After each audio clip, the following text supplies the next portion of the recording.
Ito na yung view na makikita mo dito sa dito sa second floor. Ito din ang view dito. Good afternoon. Meron tayong available na bahay dito sa Barangay Pasabolong. Yan yung bahay na yun. Ano siya? 2-story siya unfinished. Pero ngayon sa baba sila tumitira ngayon kasi sa taas open pa siya. Pero sa taas ideal siya for pwede siya lagyan ng 2 bedrooms tapos may terrace, balcony, ganyan. So ito na yung bahay. May right of way siya papunta sa labas. Ito yung papunta sa labas. Ang pinakamalapit nito na landmark is Pasabolong Barangay Hall. Pasok tayo sa bahay. So ito na yun siya. Ayan. Dito yung kwarto. Tapos dito. Hindi lang yung ma-angle contigo, ma'am. Kasi yung mga lang. Ito yung sala, tapos ito yung dining nila. So yun, kailangan natin siya, yung work nito para matapos, painting works na lang to siya.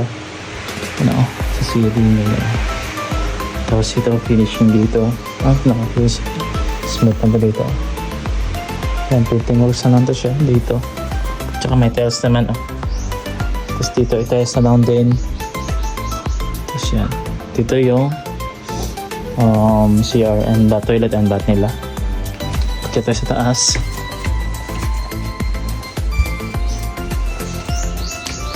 So yan. Sabi ng owner, provision to for laundry dito. Tapos ito na yung sa dalawang room sa taas. Dito ilagay yung rooms daw. Provision for 2 bedrooms. So pwede rin gawin yung kung gusto malaki. Tapos ito yung sa terrace or balcony. Tapos ito na yung view na makikita mo dito sa dito sa second floor. Ito din ang view dito. Tingnan nyo. Presko dito, mahangin. Yan, ito pa yung community dito, yung quiet. Tahimik ngayon.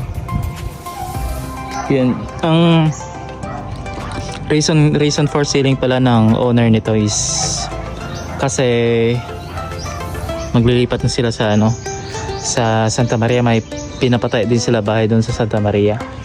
Doon kasi sila nag-work sa Santa Maria lang din, kaya doon mas preferred nila na tumira kasi dito medyo distance na siguro. Yan, kung interested kayo sa bahay na to, yung ibang details nito ilalagay ko lang sa baba ng video. So yung price nito is nasa 2.2 million.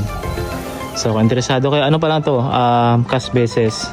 So kung maipabenta din kayo ng property na tulad nito, please message me para tulungan ko po kayo hanap ng buyer. Thank you.